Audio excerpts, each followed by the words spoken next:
Good evening and happy Monday of Holy Week to all of you. We are drawing near to our Easter celebrations, and the time is drawing close for Easter. We had our Palm Sunday yesterday. I hope you were all able to make it to church then, and we are once again gathering together for our little Monday night conversations. Um, no stream next week on April 6th because Father will be tired and Father will be taking a break. And you can all take a break and appreciate, some time, extra time in prayer or some time with your family or hopefully something else that is useful and uplifting. Speaking of useful and uplifting, I this last week had an opportunity to have a couple different conversations that really complemented each other. Now, the first one happened on Thursday night. I was getting together with a group of Catholic men, and one of the things we did is that we discussed the recent pastoral letter that Bishop sent out to the whole diocese. And we didn't discuss the whole thing, but we did discuss the paragraphs on the Lord's Day, right, Sunday, and what that meant for us as Catholic men and as men who are concerned for the well-being of the church. And you know, the discussion of that naturally led into a discussion about the new evangelization. This idea that we have to preach the gospel once again to people who've never heard it, even if they've been baptized, been confirmed, received the first Holy Communion, and by all accounts should already know the basic story of Christianity. And so there was an interesting and I think useful discussion around, calling people back into an active practice of their faith and you know, um, Catholic practice and discipline is that Sunday Mass attendance is obligatory. It's not, absolute. There can be cases that would excuse you if you're ill. Please don't come and share the illness with us. You can stay at home with that. We understand why you would not come if there's incredibly inclement weather that prevents you, or some other necessity or a sufficiently grave thing. That might excuse your Sunday Mass attendance. But otherwise, you're expected to be there. You're expected to go to Sunday Mass and also to mark off the Lord's Day with a rest from activity, giving more time over to the worship of God, to prayer, and to time with the family. I think all three of those things go together very well. Now, what always comes up in one of these discussions is, somebody saying, and it's a perfectly natural response, especially if you're on the inside, especially if you've already accepted all of these things. It's like, well, listen, we need to let people know that this is an obligation. We need to let people know that this is something that they are, required to do. This is not optional for them, and there's very serious consequences for not participating in Sunday Mass. You're not and then on and on and on. With the general thrust that a Catholic who isn't participating in Sunday Mass is putting their salvation on the line, that they are not fully integrated into the life of the church. They're not keeping the obligations that the church has imposed for our own good, and that puts you in spiritual danger there. And you know, there are some people who might just need to hear that. Like maybe there is a percentage of the population that just needs to have the obligation explained to them, and when it's explained, um, that will be enough for them, and they'll decide that they want to start putting their faith into practice there. But I was just thinking about that. It's an unsatisfying answer, and something that happened the next day helped me understand a little bit more deeply why I thought that was an unsatisfying answer. The answer that I gave on Thursday night is that, well, if you're religion is kind of based on an obligation, right? If your worship of God is based on an obligation, then a large percentage of the people uh, will just do what they're required, and they fulfilled their obligations, and that's all they're going to do. Now that actually has its benefits. Somebody who's just doing what they're obligated to do as a Catholic will do good. They'll come and they'll worship God. They'll confess their sins once a year. They'll contribute to the material needs of the church and keep all the days of fasting and abstinence, um, and receive Holy Communion. Those are all good things. And presumably, if they've got that mindset, they'll also avoid very serious sins, and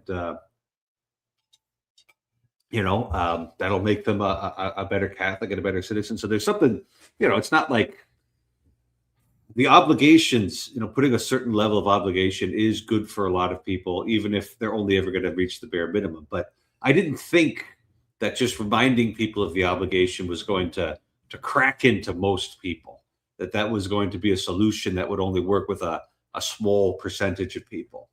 And then the next day, we brought the Diocese of Fargo staff had a Lenten afternoon retreat, just kind of a 5 hour afternoon deal. And the speaker, the priest, he spoke about evangelization and preaching the good news to people, whether they're Catholic already or not.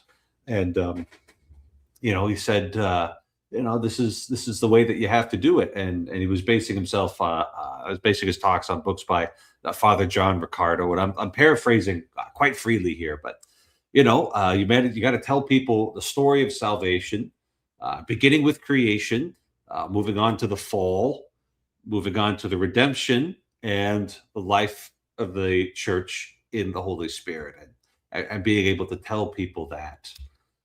And I was like, yes, that actually gives us a sense of why just haranguing people to go to church on Sunday isn't going to be the most effective thing, even though for some people that might be the best that we're ever going to get. Is these threats of you might face eternal punishment, you might face the torments of hell if you ignore the laws of the church, if you decide not to participate, even though you have no good reason not to. That's going to fall flat for people because they already, they don't have a clear vision of creation, right? So they don't have a clear vision of things, coming out forth from God, and God continually, sustaining the world by His word and by His power. They don't have a sense of that. They don't have a sense of the fall, right? At least not articulated, feeling like they're participating in that story. Maybe they're experiencing the fall. We're all experiencing the fall. But people can make sense of these things in all manner of different ways. There, they don't have a sense that we can be pulled out of this fallen state into a relationship with God, and they don't maybe have any idea of how good things can get when we live in communion with God, and we follow after Him with a fair amount of seriousness. All of this to say that salvation and damnation are irrelevant for a great number of people. Salvation and damnation are both irrelevant for a large number of people. We're going to use some fancy Vervaeke words. It doesn't enter into their salience landscape. They haven't realized the relevance of this to their life. And so going in and just telling people that they're obligated to go to Mass, even if they don't want to, because they might be damned if they don't, that's meaningless. It's meaningless to people, even if it's true, right? Because once you're on the inside, once you're actively and fervently participating in the story, you've got this sense of what creation is like, how we're all dependent on God. You've got a sense of the fall, both historically and the way that you've encountered it in dealing with your own sinfulness. You've got the sense of, redemption, how living in the grace of God has changed your life, has brought you to good things, it has taken you away from evil things, and the life of the church, right? So once you're inside that, then obviously the Sunday Mass obligation makes sense. This is your basic weekly maintenance. This is keeps your spiritual machinery running. And if you just ignore that, obviously the wheels are going to come off the bus and nothing good's going to come from that. So of course, people on the inside, they see the obligations as a good thing, as a useful thing, the same way that like being obligated to drive on the right side of the road and to stop at red lights is good for you because you might get smashed if you don't. It's hard for us who are on the inside to be able to see this, right? Things like the Sunday Mass obligation and the other precepts of the church and all the other devotions and all of the other things we do, they seem so natural to us because we've been evangelized. We've heard the good news of what Jesus, our Lord, has accomplished. And if we don't get back to the basics with people, to preach the good news to them, to give them whatever personal version of the story that gives us creation, fall, redemption, sanctification, then we're not going to reach them.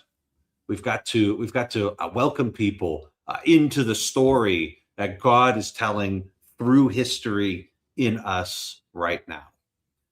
So for most of the people that we meet, their salvation is irrelevant to them. And our work needs to be showing the relevance of salvation to them. That is how we will reach people. And the presenter on Friday mentioned how the source he was drawing from, how he did this. If somebody was in trouble, he would just listen to their story, get an idea of what's going on with them, and say, can I just take 5 minutes to tell you how I see the world? And that's a pretty non-threatening thing. The people's already coming to talk to a priest at that point. And just by bringing, the salvation story, the grand, cosmic narrative, and showing how that ties into this person's life here, weaving those two things together, he got people in. He got people in to the church, into regular participation in the life of the sacraments. And that's what we need to learn how to do. So hopefully we can get better at that. And hopefully we can all get better at that together, because our Lord would be pleased by that and it would give him glory. So the salvation is irrelevant for most of the people that we meet. It's our job to show the relevance of that. All right, well, and here's something else to enter into your Salience landscape, the StreamYard link. This is an open mic, and hopefully somebody will come on and have a useful and productive conversation here. We've got Chris here, and good evening. And we've got friend of the show, Mr. Mark. I'm sure you absolutely hated that opening rant there, and got nothing but bad things to say about it. It has nothing to do with the sort of work that you've been engaging in. So close. I loved every word. Just, yeah. It's funny too, because our good friend Castle Adams is writing something up, not along those lines specifically, but sort of along the lines of, exemplifying to people the sorts of problems that they're not addressing, that they desperately think they want to address, which I agree, they should address those. So yeah, it's interesting that this is coming up everywhere, I would say, is probably the best way to put it. And I think that's good. It's all good. Everything's circling around back to meaning crisis territory. So I'm pleased as punch. Yeah. And it's that's what we're dealing with here. Is it just kind of blows my mind sometimes to read about we'll say like medieval preachers, right? And like, even saints, right? The saints just had like, these medieval preacher saints. They could just roll into town, and they had all of these tools that were inside of the people in Christendom, that they could just count on being there. Hello, Chris. Right. And they could just like come in and activate it with basically like a good example and some engaging preaching. And it's like, that is utterly not the world that we're dealing with now, So it's just interesting and maybe useful to look at the contrast. And even like 50 years ago, like I think a lot of what it was say a gentleman like Billy Graham was able to accomplish was based on things that other people had done, Yep. and that's not like, that doesn't take away from him, but like, he was operating in a context, and he learned how that context worked and was very effective in that context. And now that context is gone, and we've got other things that we need to be doing. Well said. Yeah, the context has changed. Evangelicalism, Billy Graham style, doesn't work. Some of the better work of Pastor Paul Vanderklay is around Jordan Peterson's success, because he sort of succeeded with evangelicals failed, and they don't understand that yet, right? Or they're just they see it, but they don't get it. And then the Catholics, of course, are running their horse in third place with no hope of ever galloping past the finish line. Mark, I'm paid to have hope. Well, that's good, because you'd have to pay me a lot of money to even think about having hope. It's a disaster out there.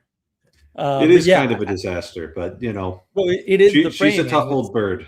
She's a tough old bird. The framing trick has been swapped out, and I mean, perseverance will win the day. Sure, I get that. The momentum and all that is good, but the frame's been swapped out, and people, because we're all postmoderns, no one's paying attention to the frame. And you got to fix the frame. You got to fix the frame. You can forget the rest. You actually have to work on that first. So I like that approach that you mentioned, where it's like, well, let me tell you how I see the way. Let me explain to you how I use that all the time. I use that all the time. Mm-hmm. Yeah, it's super effective, because you're right. It's an unthreatening way, or non-threatening way, to introduce people to the fact that there are other perspectives that might be useful. That's all you have to do. And you're asking them a favor, right? Would you let me do this? And then you'll just activate like, oh yeah, I want to be cooperative. That's a natural instinct inside of people. So there's tweaks to it, but I think it's because people didn't notice that that's what Vervaeke and Peterson and Pageau have done. Is they've said, let me lay out a different worldview for you that I have, and then put this within that worldview. And that, that is part of a very easy to do magic trick that people aren't using. And I'm like, I don't know why you're not using this, but it is I want to be an individual, and so I have to treat them like they're an individual. And it's like, that's not what you want to do. Don't do anything like that ever. Yeah.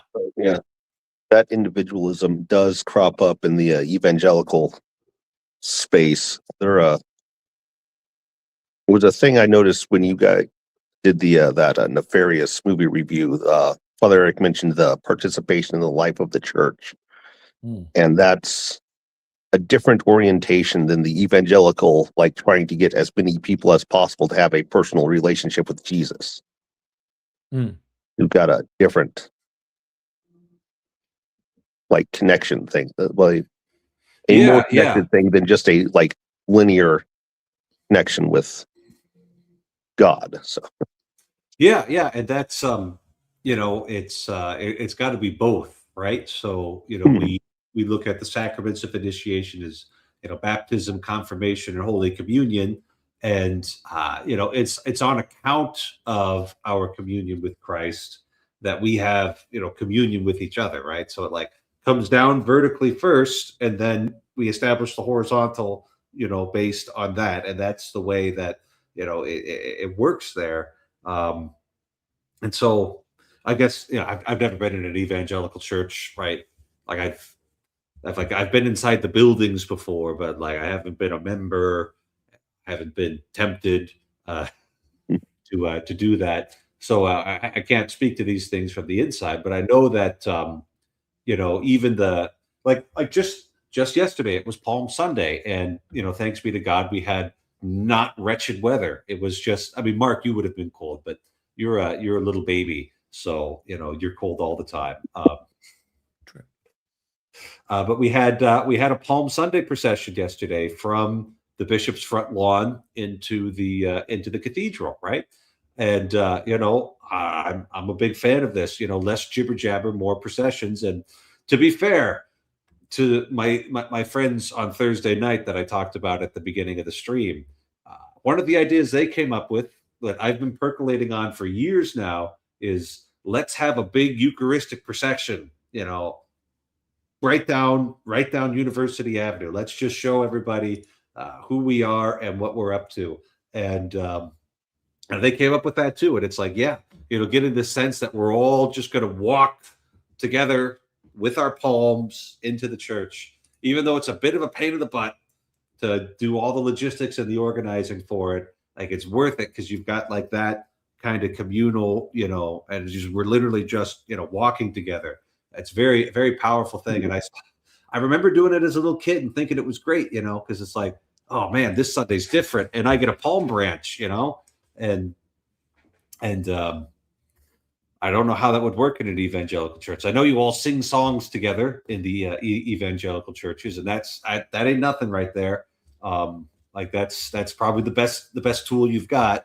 I've heard the kind of music you guys are doing, and it's loud and it's very, it's got a certain power to it. So I won't downplay that. But we need to have lots of tools: processions, sacraments, devotions.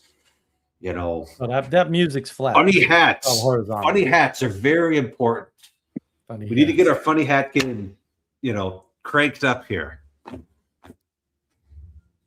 Yeah, I mean, if we did the processions idea is like really good. Like if you get the processions and you're like get them singing with the procession, that's Hosanna to the Son of David. Blessed is he who comes in the name of the Lord.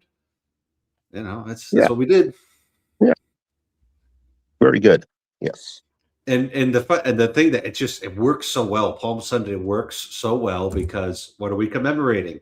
Jesus's entrance into Jerusalem, where they all had palm branches, and so we just you just do that, and like you're acting the story out in a different way. It's not quite the same, but it's just like you participate. You just get tricked into participating into it. It's like, oh, here's the palm branch and we're going to walk, and then why? Well, listen to the gospel reading. We'll tell you, Jesus hopped on a donkey and went into Jerusalem and everybody laid down palm branches in front of him. Oh, okay. That's why we're doing this. Boom. You're tricked into the participation.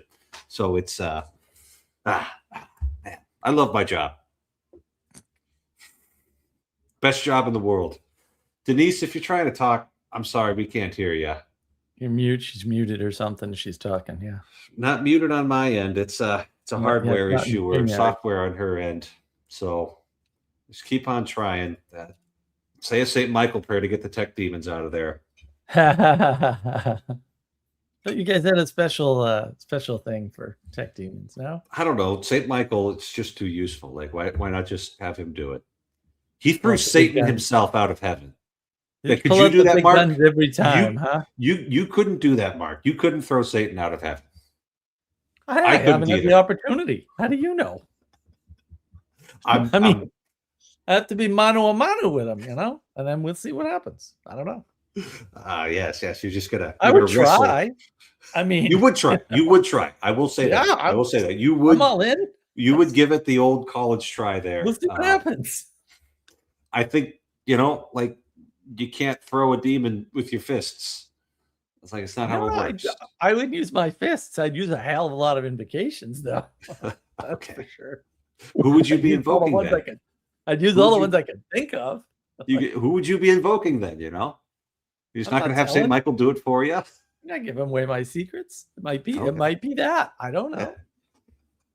I'm not gonna tell everybody how to do it. What if I'm the only one that knows the right thing to say? I'm not gonna tell all you Mark, guys. this is too easy. It's secret knowledge. Well, that's true too. I should have gone to forbidden. Right. Forgive me, Father. I'm exhausted, so I didn't sleep last night. So Well, that's too bad. Why didn't you sleep? my buddy, who I think 3 years ago bought a truck in South Carolina, finally came down to pick it up. So he flew into Charlotte yesterday. So I picked him up at the airport. We walked around the city. He goes, "Oh, I like this. Oh, I'm getting the feel for it, right, whatever." And then basically the first thing we did was go to lunch. I had a Reuben. We had some nachos. Then he saw this place he wanted to go. So we went in there. He got some drinks and some oysters. Oh, I don't know why people eat those. And then I got this bacon thing. It's a square long slab of pig meat, and pigged out on that literally. And then we got to the hotel. We went in the pool. We went in a little hot tub thing. Nice little area right off the Beltway 45 outside of Charlotte.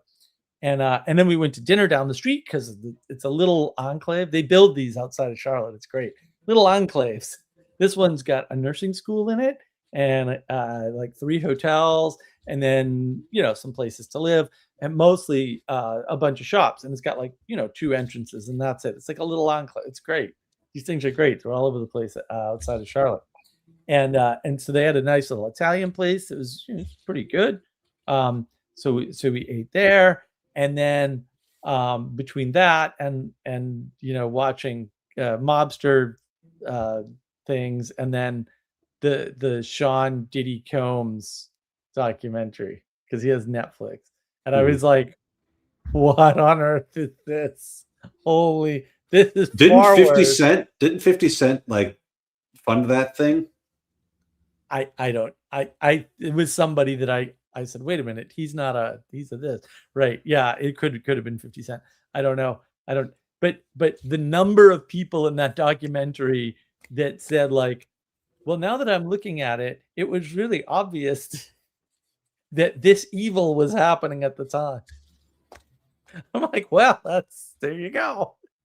I guess. And the scope and scale of the things he did, and there's all kind.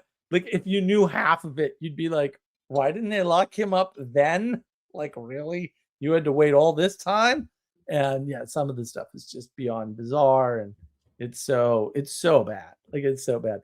But then because I think of the food and us both acting like we were, it was 20 years ago for both of us. I had nothing but heartburn all night. So I just kept waking up and and then I had to drive in the morning, and of course I got sick, which unfortunate. That really bummed me out. Because I don't. My solution to that problem has been don't drive before 10 p.m. unless you're going on a trip. And if I'm traveling, I don't eat dinner the night before, so I'm way less likely to get sick. So I forgot that I often get sick if I jump in a car before 11 in the morning, and drive, too far. We didn't have any traffic or anything, but I had to drive an hour and then 2 hours home, which that's nothing for me, but yeah. And then I called him up and said, well, I'm home. How come you're not home? We both went home, and his trip home is 14 hours and mine was 2, but whatever. I just said, we both went home and I got home an hour ago. How come you're not home yet? So that was I'm sure he found that very amusing. He did, actually. We constantly go back and forth. It's probably the only thing I can talk about. The rest of it's all swear words and nasty. Well, I appreciate you keeping this is supposed to be I don't say about family friendly, but an edifying live stream. We've got a long history, and we like to go hard, as they say. We like to go hard against each other. So pretty ridiculous stuff. And there's a time and place for that. Gangster talk, and yeah, it's just fun. We have a blast together, and yeah. it was a fun day. He finally got down here, so I didn't have to. Every time I'm up there though, he's too busy or whatever. He's missing in action. So it was good to spend a half a day with him at least and say hi and sort of pretend like we're not old. So, and we can just get away with eating infinite amounts of food. And yeah, it's nice Staying too up because late. Charlotte has really nice restaurants. So all the food was like, mwah. So that was good. I'm interested in this bacon block. I'll have to Oh yeah. see if they have No, those it's just in Fargo. it's this huge slab of it was bacon maple something. I think that was STK. So if you look up STK in Charlotte, you could probably find it on the menu. It was just an appetizer basically. So because we had already eaten lunch and it's just more eating seemed like the thing to do, I guess, to him. So it's just like whatever. I mean, I'm eating. I get in that mood when I'm on vacation. Just Yeah. it's kind of the opposite of Lent, you know. Yeah. I try not to exactly. go. I try not to go on vacation during Lent. It's like, okay, time to work, you know. But you know, we're counting down the days. A week from now, it won't be Lent anymore. And I'll Oh yeah. There we even go. I won't be streaming, and I won't be here, but you know, we'll be having a good time. I hope. You're gonna be passed out from the after Lent party. What's why no? Yeah. Well, so you know, Holy Week's always busy. My busiest day is actually tomorrow. Oh. And that's when we've got the Chrism Mass. It's where we bless all the holy oils that we're using for the diocese, and priests renew their priestly vows. And so I've got like 10 altar servers, 9 deacons, 70 priests, and a bishop, and a bunch of third graders to worry about. So, but it's a really fun mass. It's just a lot of work, and I'm always pretty wiped out by the end of it because there's a lot of moving parts, you know, because we do kind of the big entrance into the church, and then we've got to bring the oils forward. That's a whole thing, you know, and then we've got to do mass, and then we've got to do the different oil blessings, and there's just a lot of people that I'm dealing with. We got to get the oils down to the basement so that as quickly as possible we can put them into individual containers so that the priests can take them back with them to their parishes for the rest of the year. And so it's a whole production. The basement's set up, you know, we've got the tubs with the spigots, you know. Right. It's and how many times are you doing mass on Sunday? I've only got so what we've got the Easter Vigil Saturday night. That's a 3-hour, might be 3 and change this year. It starts at 8:30, you know, so that's kind of a late night. And then I'll turn around, I'll MC the Bishop's Mass at 10 a.m. and then go celebrate the Latin Mass at noon. And a Latin Mass feels like celebrating 2 Novus Ordo Masses just because there's so much more.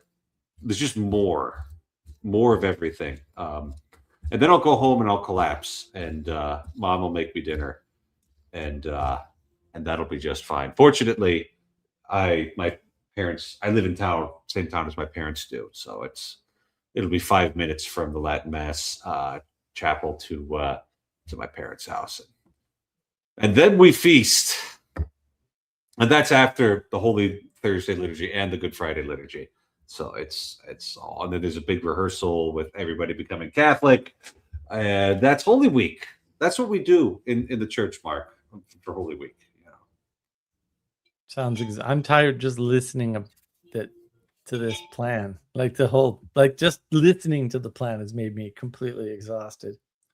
Well, I've got a busy week because we've got to go up north, but we're only going for 2 days and then we're back.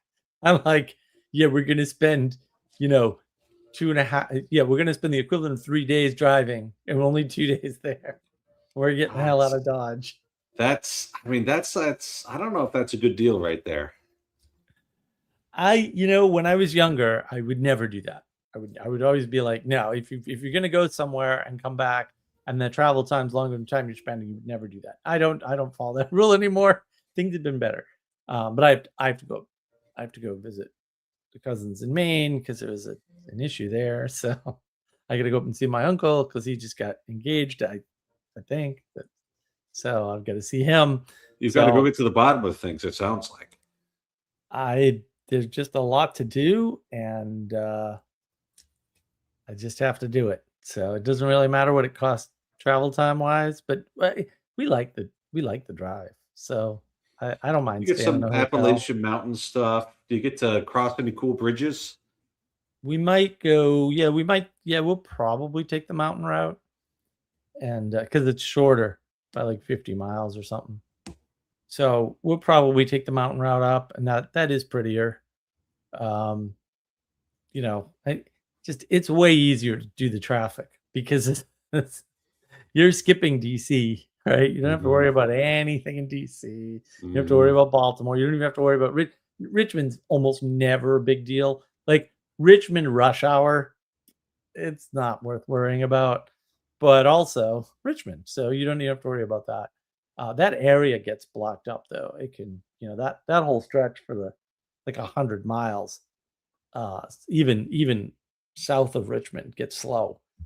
But and then usually we take the Chesapeake Bay Bridge Tunnel and avoid all that. Then you just have a bunch of lights through Delaware. You're going through Delaware forever on 13. Satellites. Your little village, little. Oh, you don't villages have an and interstate. There isn't an interstate through Delaware? No, it's Route 13, which goes through everything. It goes through Virginia, it goes through Maryland, it goes through Delaware, right? And then you're way east because you're on the water basically. But it's all these little developments, so like you'll be driving through nothing, and then there's like a Walmart and a bunch of restaurants and a little plaza and whatever. And then after that, half-mile stretch is done, you're back into farms. It's really 13 is a weird road. I like it, but also it's a strange road to drive. It's just like, who did this? Why is this like this?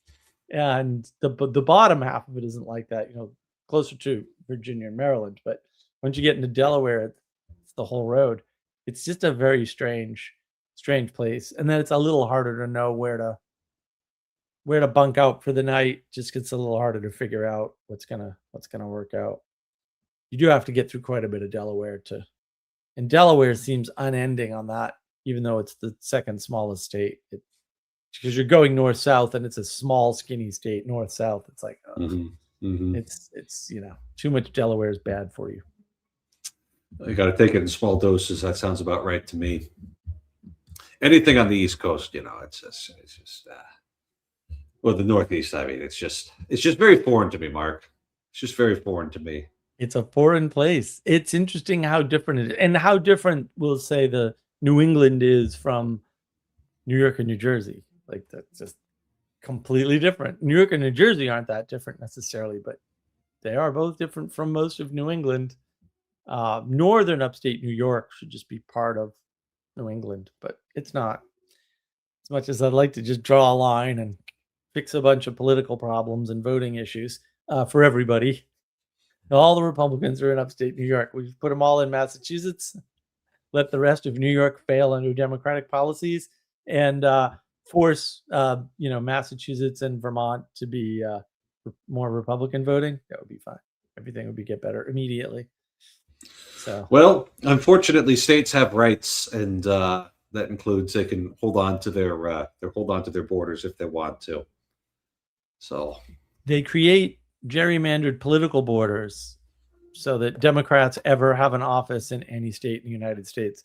Because if not for gerrymandering, they really wouldn't get elected. It's just by numbers, it's not in their favor. They've just never accepted that, and the conservatives keep not saying, "Oh, you want democracy? We'll give you democracy." See, I've come up with the ideal solution to gerrymandering. Is what you do is you just have Italians drawing your political districts for you, and then the only information that you give them is just population. Right? You just got to break into, and like they won't really care and they'll get it done as quickly as possible, and they'll be good districts. And the conservatives will win every election in the United States in every district. It'll be great.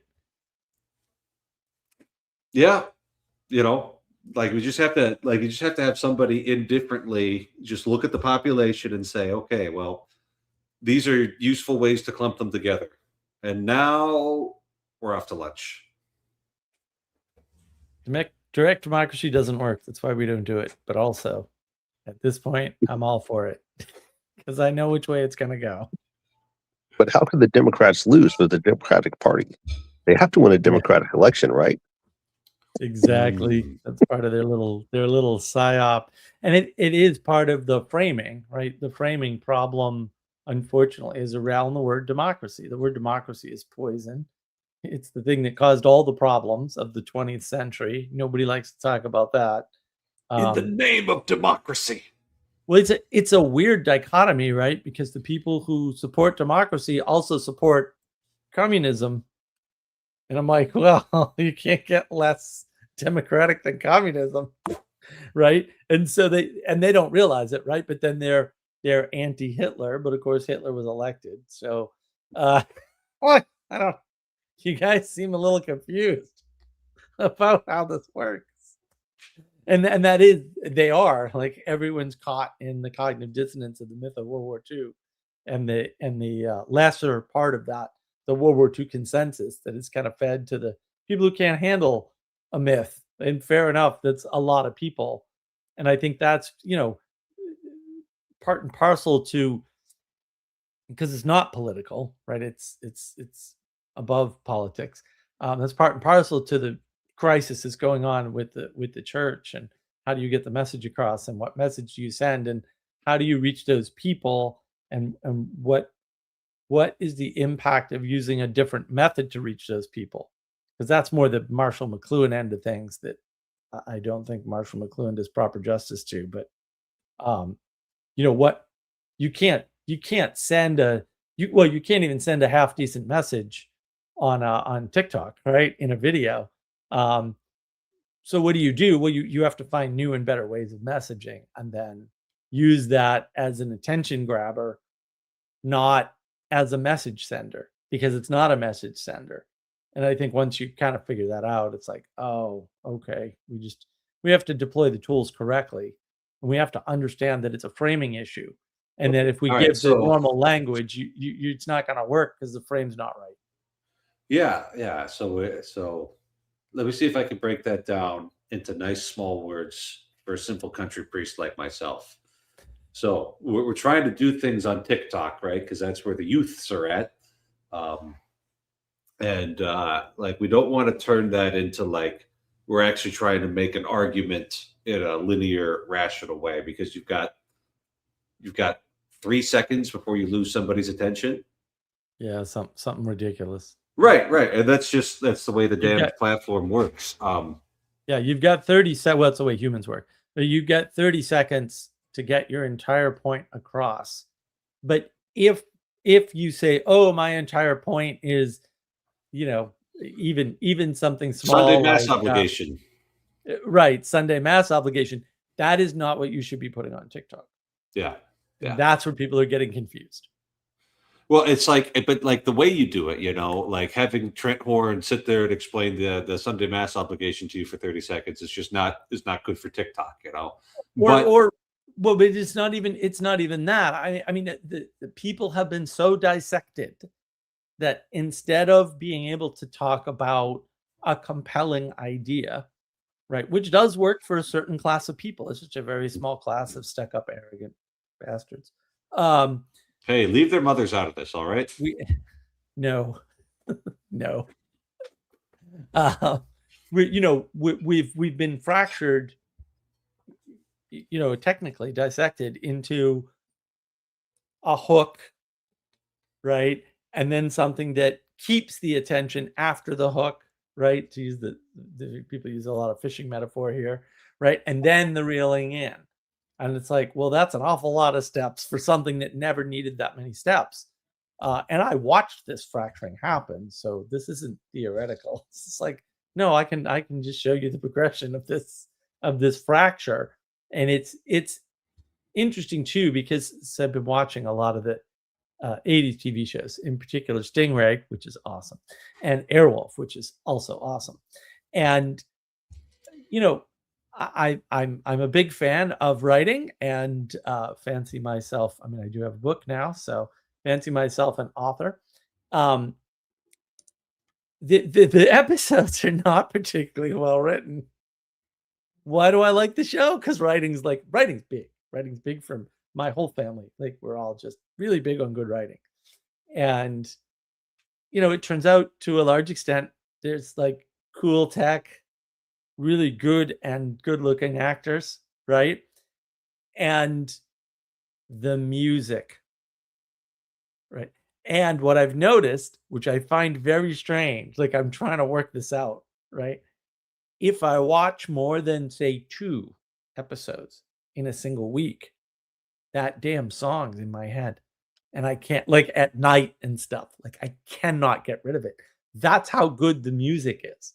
And I'm just like, oh, so you can the bad story can be forgiven pretty easily with the enchanting music and the cool tech attraction and the good looking actors and actresses. But if you break any of that apart, and if you want to do that, you can just contrast Airwolf with, because the bad storytelling didn't change that much in some cases. Some of these Airwolf episodes are just dumb. Like, you got all these loose ends and this doesn't make any sense. And what's good? I don't care.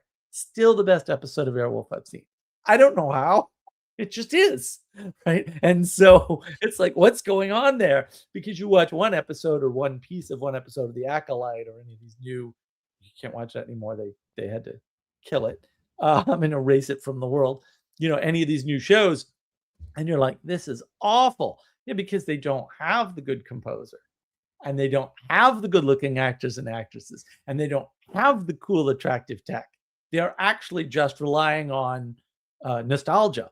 And it's like, well, nostalgia is important and good. And, Airwolf has nostalgia, and so does Stingray. The nostalgia in 80 shows is typically Vietnam, right? Or Korea, right? That's what it is. And so you can kind of see like the echo of the Greatest Generation. Well, this is why they were great. They were in a war.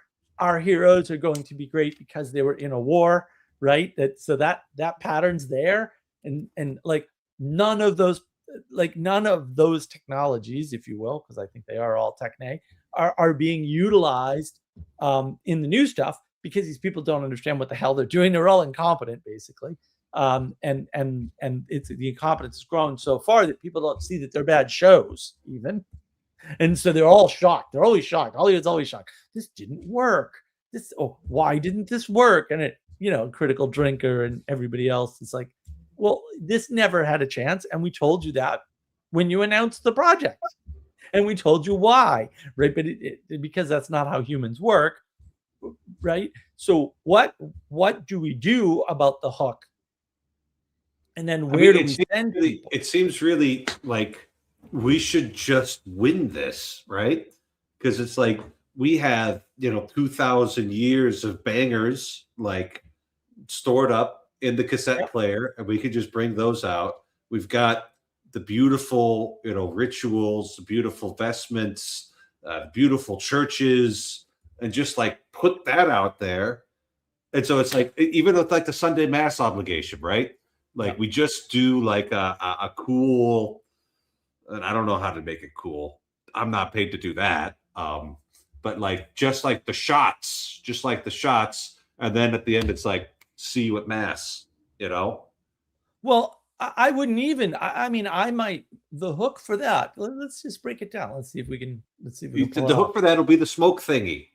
No. The hook for that has to be anxiety. Much? Do you have anxiety?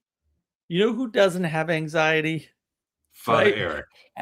Father Eric doesn't have anxiety. Why doesn't Father Eric have anxiety? Consider because he's got the smoker Sunday Mass thing. obligation, right? And then you get to send them somewhere to get more information on what that would mean to them. Masstimes.org. Why would I want to do this? Whatever. I don't know. We could build the website. I can just tell when No, I'm coding it's it. already out there. Masstimes.org is already out Well, there. Somebody's already built whatever. it. I doubt they have a reasonable message. I doubt they know what they're doing, but maybe. Right. And then you have to step people into it. I mean, look, the thing I'm working on with Castles, he's like, they keep trying to reach the youth and they keep screwing it up. Why? This should be easy. It takes 10 seconds. Like I have tools for that. Pretty straightforward, actually. But they're not thinking of it in this way. Right. There's a disconnect between the audience and the people that are trying to reach the audience. And that disconnect is all framing. It's all framing. It's true, Rod. Well, that's true too. All of it. You would be surprised how just redirecting your senses, gives a reset to your anxiety. And yeah, if you go to a church with smoky things, then absolutely, 100% can work. It's not the only thing, obviously, but it definitely. Well, I mean, can a Catholic mass, if you participate fully, hits all 5 of your senses. Yeah, right. Sight, right. Sound, and touch are all pretty easy, but we got the incense going, so that gives you your smell, and then you go forward and receive communion, and that gets taste, right? Yep. It's like, yep. Boom. And the problem for part of your audience with that is overload, because a lot of people can't deal with all those signals at once. Okay, so we can start them in easy with progressive solemnity. Then they can go to a low mass that has a little less. Joey had it right. The church should be running the Jordan Peterson meetup group. The core concept behind estuary is not wrong. The implementation is the worst idea ever. The core concept is not wrong. It needs to be a space outside the church with no church affiliation that acts as a bridge or a gateway in. That concept is correct. It's Joey's concept, not Paul's. And Joey was right, and it worked. So it's the same thing we noticed on Awakening from the Meaning Crisis. It's the same thing.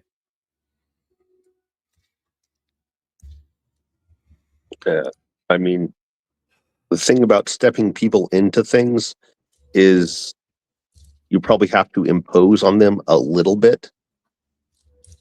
Yeah. And over time, a very little bit though. Like Sunday obligation is too much, but that doesn't mean you can't point at it as a solution. Right. Yeah. And then point at a next step that isn't Sunday obligation. See, this is what I'm saying about the dissection. Like, no, really, it's very small steps, right, to get people there. Because if you go to church and it overwhelms you, you're not going back, and you lost your one shot. And you only have one chance to make a first impression. And if you don't understand the meaning crisis people and how that's overwhelming to them, then you're never going to get this right. You're just never going to get it because you don't understand the scope and scale of the problem.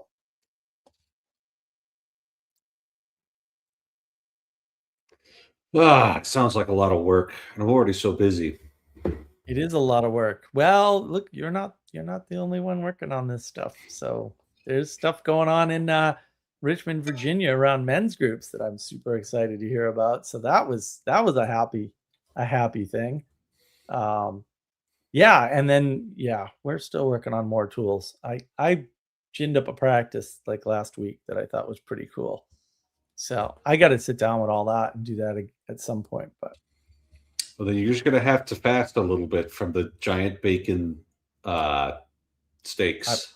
I've only had broth today. That's it. 2 cups of broth. That's been the entirety of my food intake today. I didn't that and some candied ginger, because the stomach just needs some ginger to settle it down. But no, we're in major fast mode. Believe me, if I have freaking heartburn tonight, I'm gonna be in rough shape because I got a lot to do. We're leaving Thursday, so I've got a feeling you're gonna sleep like a baby tonight. I hope so. I had a nap. You wake up every 2 hours screaming and demanding to be held. No, it won't be that. I already had a nap today, so I don't know when I'll get to bed, because usually when I have a nap, I don't go to bed early. So we'll see. Yeah.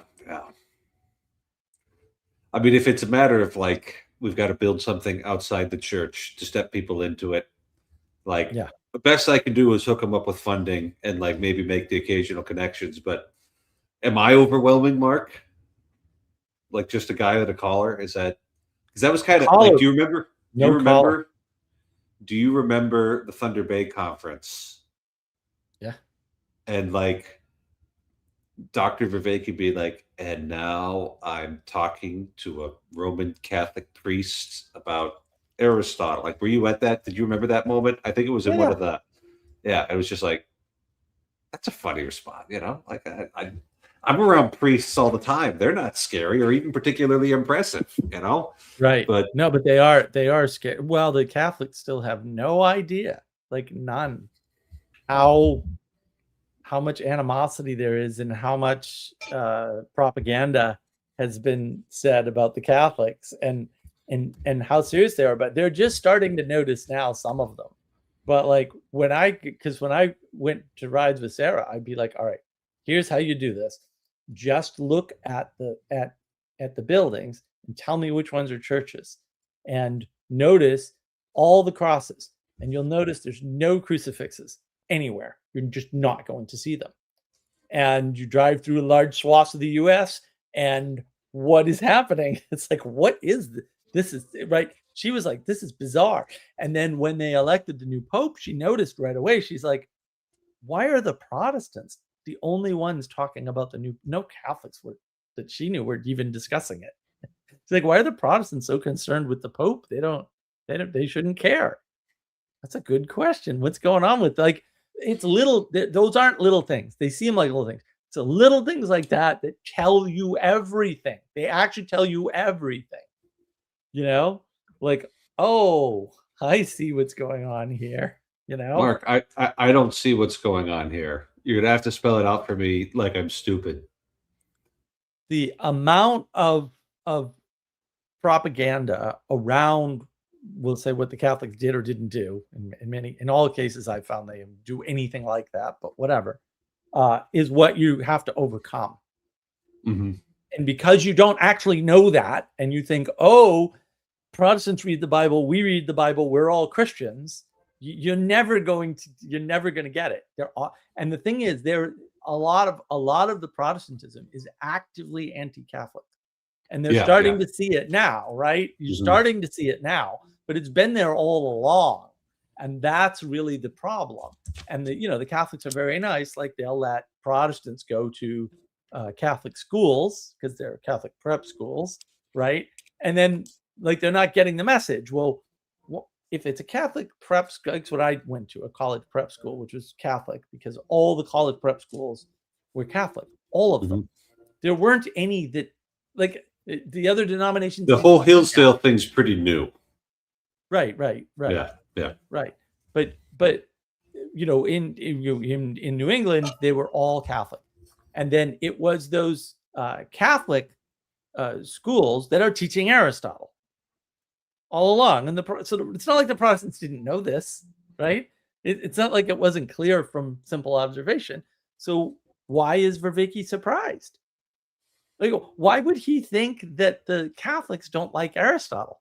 Like, where would that even come? Like, what connections did you draw in the world to come to that? Well, I didn't. So in this particular situation, I think it was more I'm talking to a Catholic priest about Aristotle, like a Catholic priest about Aristotle versus a Catholic priest about Aristotle. Like, I think it was the priest part. No, it's both. The assumption on the evidence that anybody actually has in the world is that the smartest people about Plato and Aristotle would be the Catholics, because they're the ones that have preserved all the things.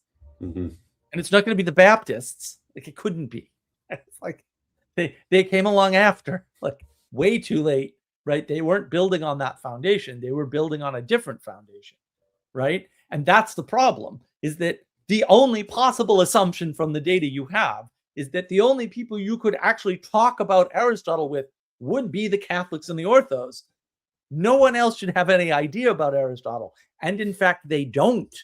And that's the split. So the split is, when you split away from Protestantism, you go straight into scientism, because the two are almost the same thing at some level. They're both fundamentalist, right?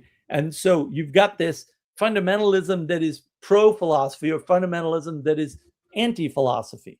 And that's basically Protestantism is anti-philosophy, right? Because they're in direct competition. I thought Depending on who you're talking to, the stereotype of Catholics is weirdly anti-intellectual. We literally built the university system. Like, come on, people. that Protestants generally come from Kantian philosophy.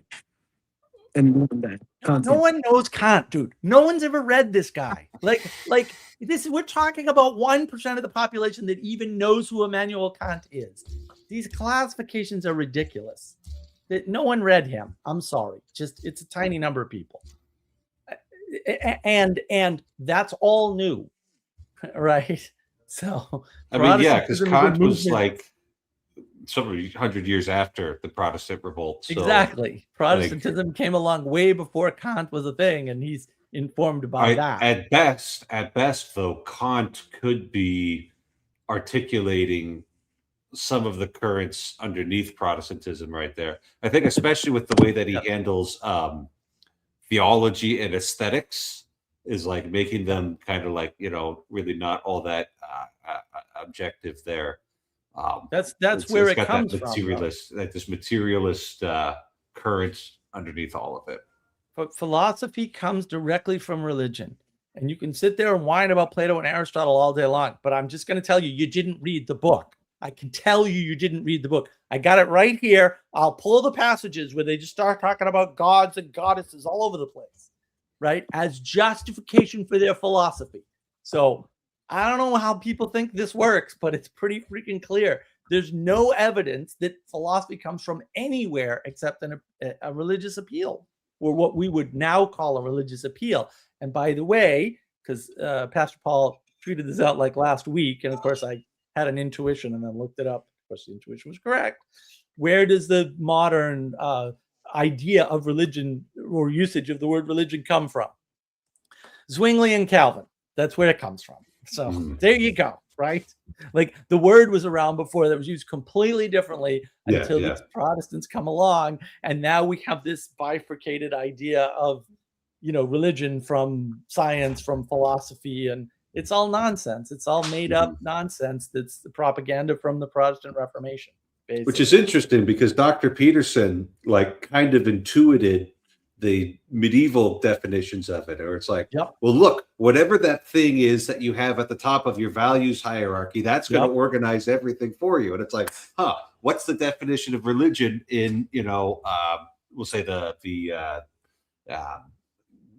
Plato all the way through Aquinas? It's like, well, that virtue by which we render unto God what is due to him, and it's like, well, yeah, God, you can just do a verbal replacement to the highest good. You could flip those around and it still works, even if you've got the wrong highest good. And it's just like good old Peterson. He just kind of figured that out. Well, that's the problem. Is Peterson's actually a half decent materialist. The rest of the materialists are just dumb.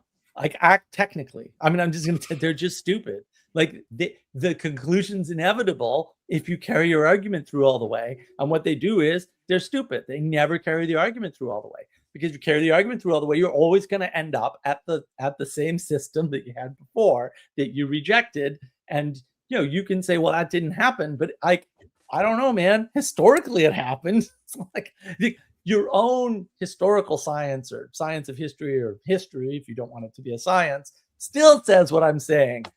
But you'll rederive it every time, which is, all the philosophers, they focus on certain points, but they rederive the same points. Like it's all pointless waste of time, right? That's why they're all footnotes to Plato, and they know it.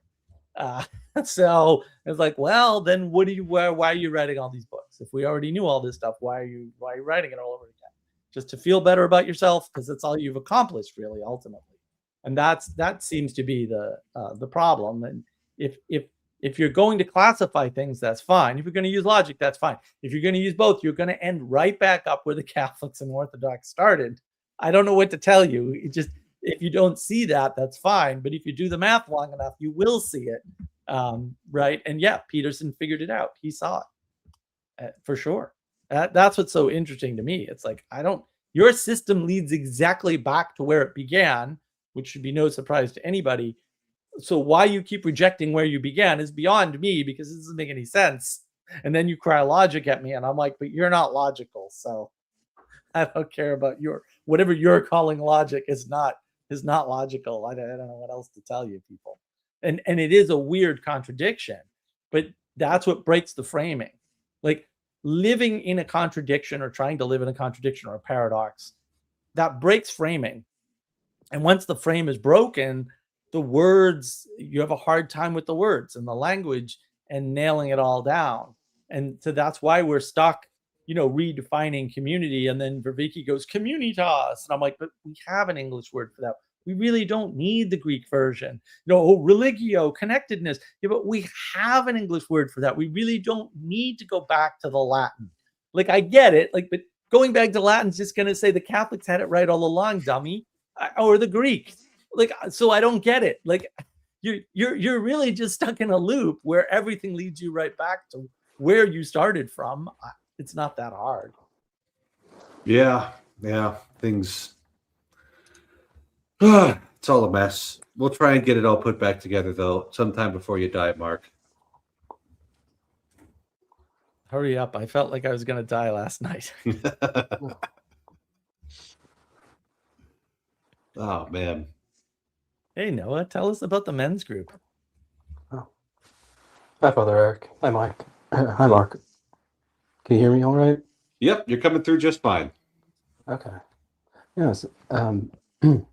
So in Richmond, Virginia, on the East Coast, there's a Fraternal Society of St. Peter Church that I've started going to, and just last week, there was a inaugural group, like men's group, that the pastor, or one of the fathers, laid out, just that there's this lack of masculine role models in the culture at large, and that a lot of younger men don't have these role models, and the ones that are put up are usually effeminatized, or if they are masculine, they're attacked. And he explicitly went into that being coming from a spiritual enemy. Mm-hmm.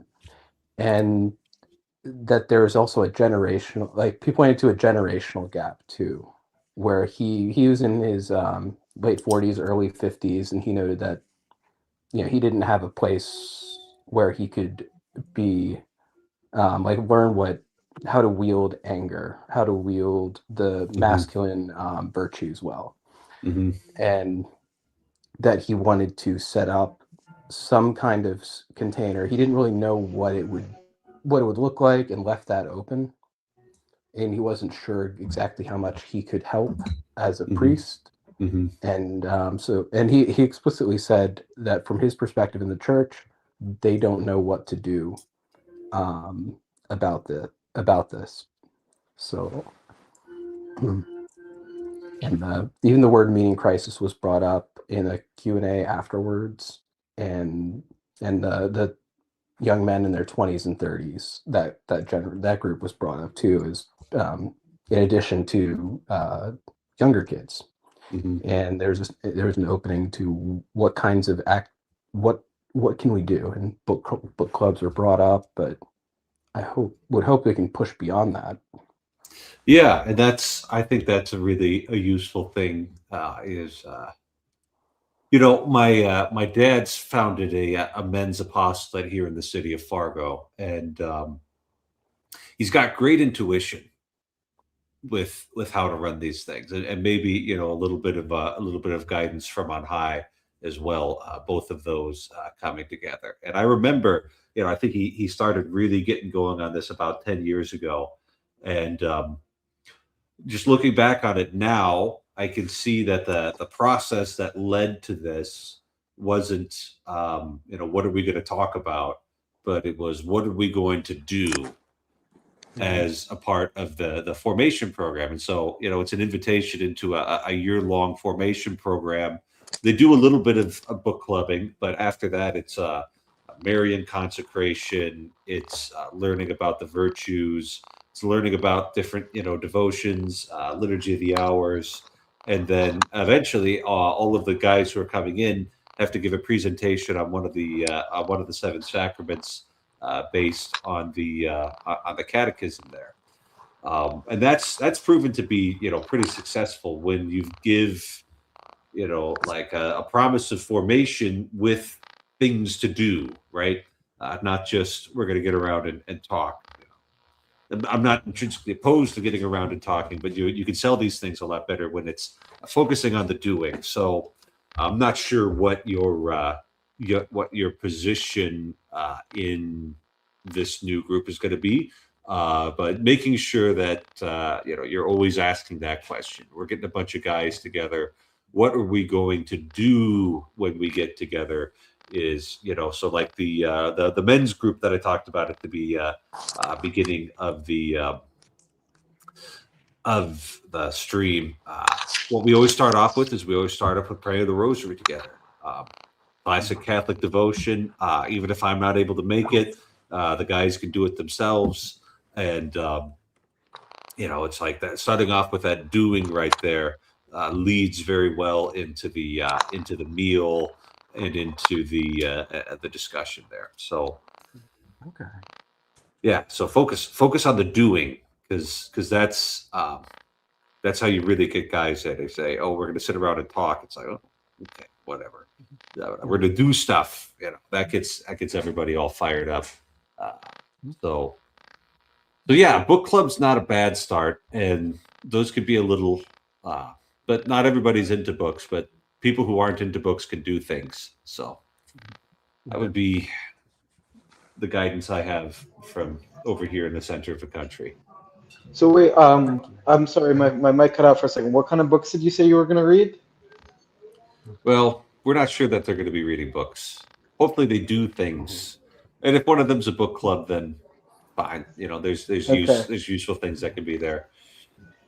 Okay. As far as I forgot to mention, we started out with Compline chant first, and then adoration, and then the meeting started.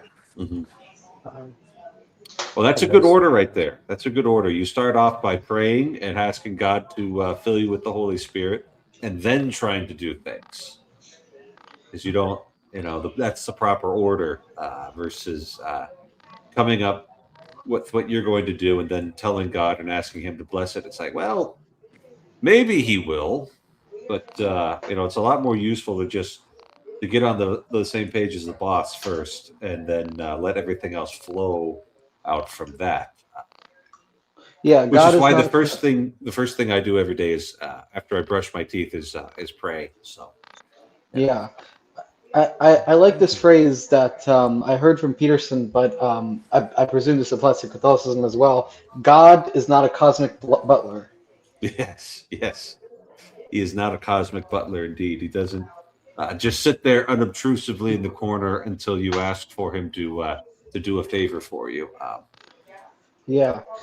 In terms of a book club, would it be? Are you talking about a book club on a Discord server? So this is what Noah was introducing, something that was happening at his church in Virginia.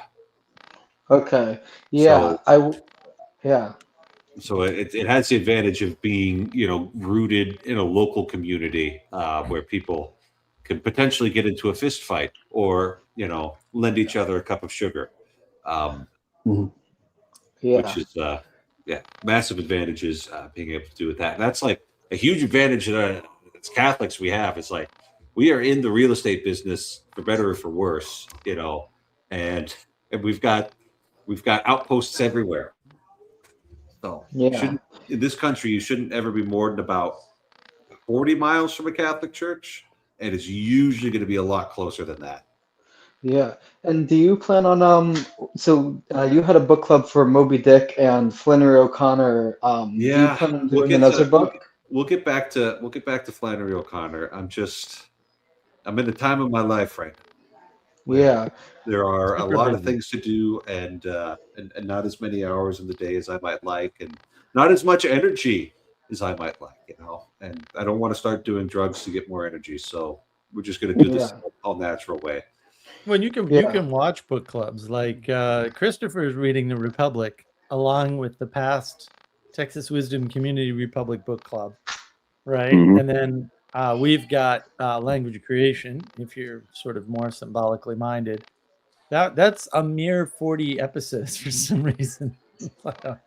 Still don't know how that happened. But it's just wild to me, right? It's wild to me that you took this book, right? I know. Which is mostly pictures, right? Yep, And like turned that into 40 episodes. Like, I don't know. Well, I mean, a picture is worth 1,000 words, and so I think that kind of inflates it a bit for the book clubbing. Yeah. Well, and if you really want to see, we'll say, the deficit of the Protestant tool set, watch that book club, because you'll hear the Protestants be deficient in their understanding. It's like it's 100% clear from that book club. You don't have to watch all the episodes to see that, but that's there, and it's kind of undeniable. That's why it's so long. I mean, it's the other thing. They're not 1 hour a piece. It's not 40 hours. It's probably closer to 100. Some of those. Well, they're about long. 2 hours each, so about 80 hours. Yeah, but there were a couple that were 3 or 3.5. Yeah. Like we had to go very long discussions about very simple, what I would call very simple things. That I was like, why are we having a long discussion about this very simple thing? But it was super helpful to me to understand more of, we'll say, my own framework around the difference between crisis of faith and meaning crisis, and how the two sort of overlap and interact, right? But even just one of the reasons why those book clubs are online, in my opinion, at least the ones I participated in, was because if you can't actually get in a group of people and have a civil disagreement, which is an awful lot of the internet, I'm just gonna like that should be obvious from Twitter, but if it's not, let me make it clear to you. That's an awful lot of the internet. Then probably a passive engagement. This is what I mean by small step. Imagine reducing a book club to reading the chapter and then watching other people discuss it, because you just don't have the cooperation skills to do any better. Because that's actually the catastrophe we're looking at. Like, this is really bad. It's not bad. It's really bad. And so what that means is you need smaller steps.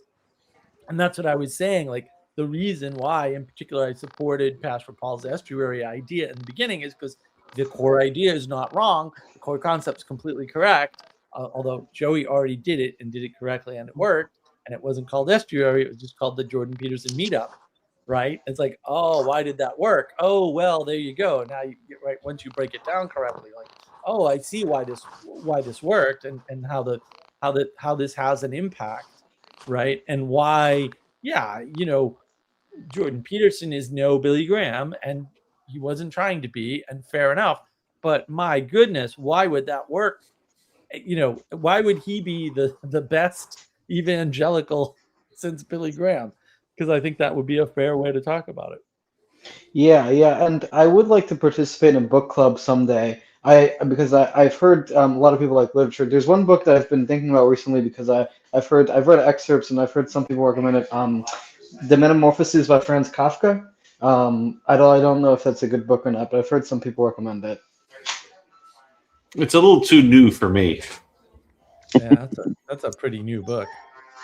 Why wouldn't you read the Metamorphoses by Ovid anyway? Because he's clearly calling on that, right? Yeah. I think there was a Metamorphoses by, what's his name? Ovid. He was like a 2nd century Latin poet, and it was an interesting project because it was based on the old mythologies and the god stories there, and he was just like ruminating on change and identity, like over and over again, with all of these different god stories there. And with Kafka, right, like he didn't seem like a happy kind of guy. Like, I bet you if I met Shakespeare, I bet you Shakespeare was a fairly a jolly fellow. You read the books that he writes, and it's like, like Hamlet, he sits around and does nothing. But then you could read, something like, As You Like It, or Love's Labour's Lost, or one of those ones, and it's like, oh, this is kind of like a, he can write comedies too. He had the full range available to him. But like from what I've heard about Kafka, I don't know, it's like it's sort of like listening to Linkin Park, right? We all remember, and it's like, Yes. Yes, it is. like I don't want to be too flippant about another man's life here, but like you listen to Linkin Park, and then you realize that Chester Bennington committed suicide, and it's like, well, boy, there was plenty of hints that this might have been coming in the music he was writing. Right. Yeah. And it's still fun to lift weights to, but like be careful how you take that into you, Right, because it might inform you in ways that you're not all that informed of. Like this was another thing. I found out I was driving home with the bishop from a confirmation mass on Saturday night. I find out that we had both read Isaac Asimov as lads, but that I had read a lot more of Isaac Asimov, So he had just read like the Foundation trilogy because he heard it was good. And I read like the Foundation trilogy and then all the other like sequels and prequels, and then all of the robot detective stories, and then a couple of extra like the gods themselves and the End of Infinity. I read a lot of Isaac Asimov, and maybe it wasn't a complete accident that when I showed up to seminary, I had like a very materialistic view of the world that like I had to get cured of. And like the curing of it, like a lot of it did happen in the classrooms. It was also like looking back at it now, it was also spiritual warfare. And fortunately, guess who won? This guy won. But, there was a battle that went on there. So, yeah, I don't know if you should read Kafka. Yeah, I'll check out Ovid, but one of the reasons that I'm hesitant to read Kafka is also I've heard that existentialist literature can be depressing, especially Camus and Sartre. I heard that it can really provide mental anguish. Yes, because they're trying to put you into a meaning crisis. Yeah, like the meaning crisis is best exemplified by those idiots. And the thing is too that you start to realize it once you have, and you won't realize this for a very long time, unfortunately, Kirk, when you have some years under you, that all of the really good stuff, we'll say in the past 100 years or maybe 70 years, like say the age of TV, all of the good TV, all of the good movies are just based on much better older stories, and they're just told in a new format. And so you could look at something like even The Matrix. I mean, The Matrix deals from a bunch of stuff, but that's all much better older stories, better told by better people. And the fact that you can, we were talking about this earlier, like add slick music and cool visuals, that doesn't add to the story at all. It actually subtracts from the story. And it's very hard for somebody to tell a better story than like the original Greek myths, for example, right? Or the original Bible stories. All of the patterns are best exemplified in, the most genius version of that pattern. And that is almost never something that is less than 250 years old for whatever reason, right? But you can't really see that until like you engage with it.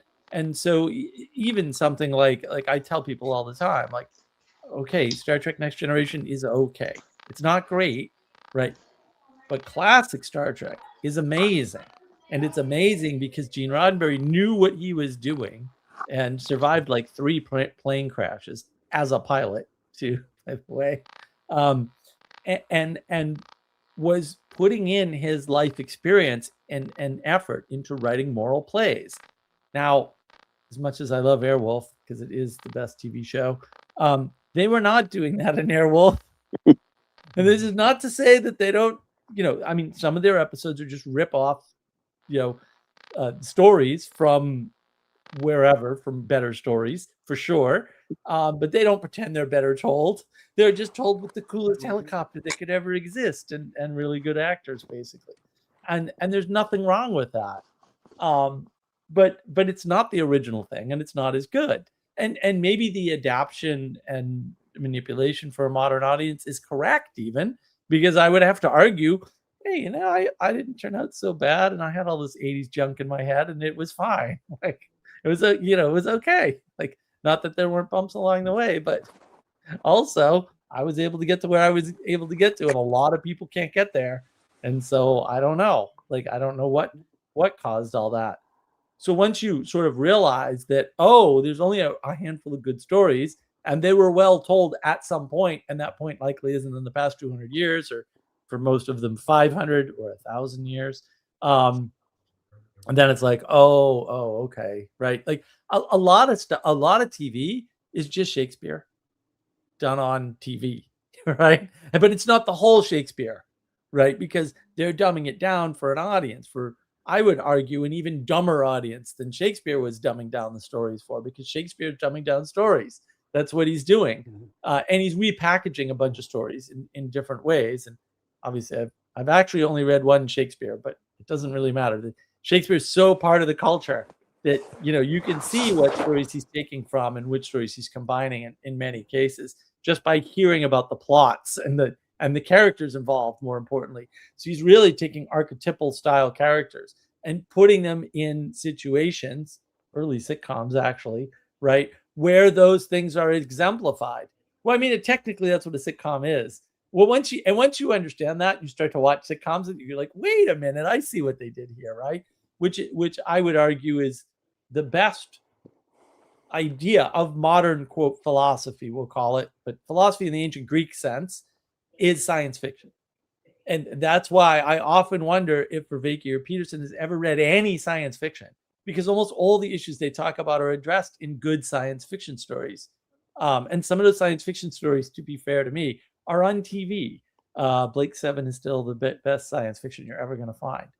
Babylon 5 is amazing. It's amazing. Hey, look, some of the scripts are a little wonky. Some of the ideas are a little disjointed. Some of the acting's way off base. But also the quote modern philosophy, if you can think of it that way, is really good in most of it. He gets a few things wrong, but all the questions are there.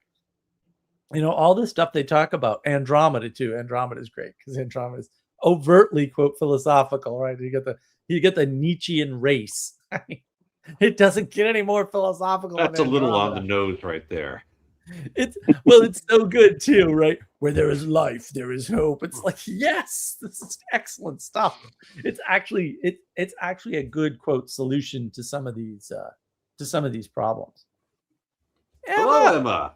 Hi. You started talking about Shakespeare and I had to join. What do Tell you us think of about my Shakespeare. assessment of Shakespeare, please? Oh, you're absolutely right. Thank you. Yes. I'm happy to hear that. Even He the draws a audience lot is- from both. He draws a lot from Plutarch.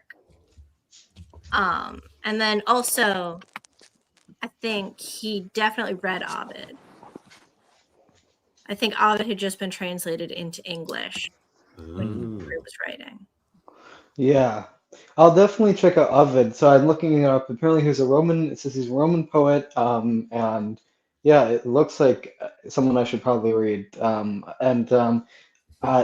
Would you recommend the pre-Socratic Greek poets like I think like what Empedocles or no, what was he called? But would you recommend the sort of ancient Greek stuff? Stab at the pre-Socratic philosophers if you want, but everything we have from them is like one sentence here, one sentence there. So Are you talking about, or even the playwrights? You're talking about Yeah, the playwrights. I mean, yeah, Sophocles, people like the that. tragedies, absolutely read the tragedies. Everybody should read the Greek tragedies.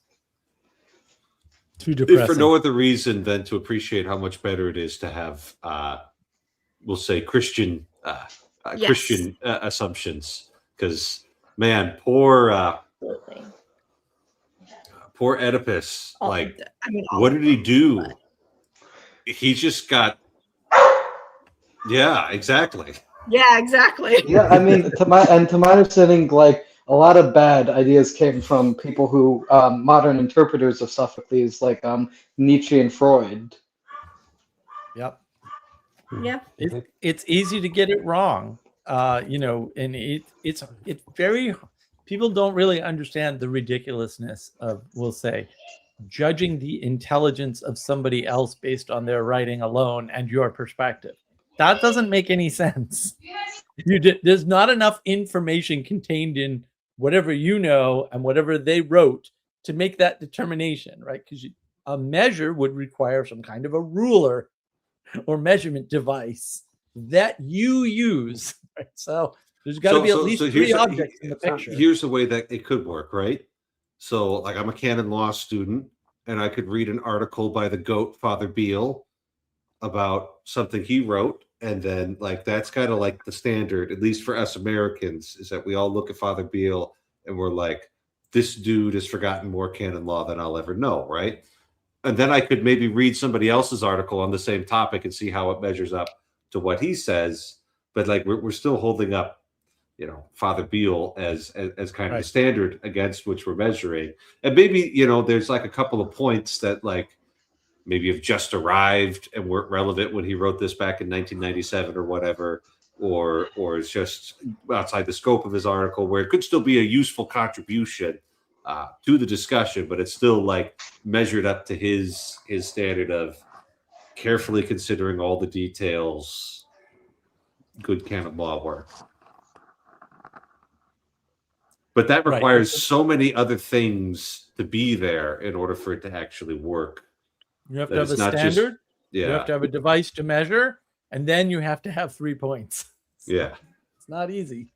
So yeah, the absurdity of, we'll say, somebody saying something like, well, Kafka was a really good author.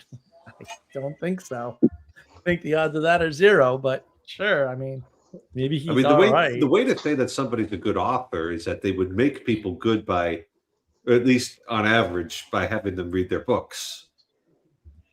No. The way to measure a good author is whether or not people who read it become better people. Yeah. Right. Well, that's the key, right? So no Harry Potter, because she just sold a lot of books, but actually a little heavy on the adverbs and not the greatest writing. I mean, her style's okay. It's not terrible. Her storytelling's really good, like top level storytelling. But like encompassing the entirety of authorship, she's not that great.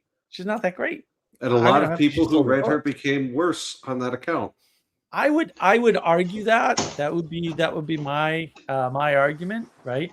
But like, it's a little less clear with, like, George R.R. Martin, the number of people that are like, oh, you should read his stories, and I'm like, the guy can't write a sentence. Like, you got to be kidding me here. Like, you absolutely have to. He cannot write a sentence. Also, his use of grammar is atrocious, and he doesn't understand what a paragraph is even a little bit. Like, why would I want to read that? It's already garbage. Yeah. I don't need the bad storytelling to tell me anything. I do have a video about that, by the way, in Navigating Patterns. Just saying. I don't need the bad storytelling and the bad story outline and the bad characters and the subversion that he does in the beginning, in the first episode, in the first 2 scenes of the first episode of his stupid books there. I looked at the text of the books and said, this guy can't write, period, full stop. Yeah, I mean, the thing is, with regards to assessing what's a good work of art is, I haven't read Aristotle's Poetics, but I've heard that Aristotle said it's about mimesis, right? It's about trying to reflect some truth about reality. Is that correct, Fazil? I haven't read Aristotle's Poetics either, but, like, I guarantee you that sounds about right. Like, based on what else I know about him and like the way that the Greeks handled tragedy. That's at least what the Greeks would do. Sorry, sorry. The Greeks would get hammered when they would go to the plays, and the point is that you would get a really good cry in while you were there. Okay, great. Enough of that tornado business. Catharsis. Yeah, and it's like, that was the point, is that you would see this horrible tragedy and just have, like, a really, really good cry, and that made you better, because it just kind of, it's like shutting the system off and turning it on again, clearing out the RAM, and booting fresh up, and it would work better. I think the fact that you're doing it all together in a community is important too. Mm-hmm. Yeah, these things like the plays or even the stuff that the Greeks are writing are embedded. Like Plato is pretty clear, right? Like if you're not a wrestler, you can't be a true philosopher. You're just a sophist. So somehow wrestling is supposed to imbue you with the ability to do proper philosophy. Otherwise, you're stuck in your head and you're a sophist. I mean, they're 100% clear about this. And so what we're doing in the scientific world is dissecting these pieces and going, well, things that made the Greeks great are they went to, they read tragedies, right? And then it's like, well, no, they went to plays that were tragedies. That's a big difference already. Oh, and by the way, those plays were embedded in this ritual where they'd go drunk because they needed a good cry, so they'd feel better about their own crappy lives. It's like, oh, well, that changes everything, right? And because nowadays, like, and people can't regulate, they'll go after the Romans and say like, the Colosseum and these bread and circuses, and I'm like, what, do you think bread and circuses don't happen now? Do you think you're not benefiting from a bread?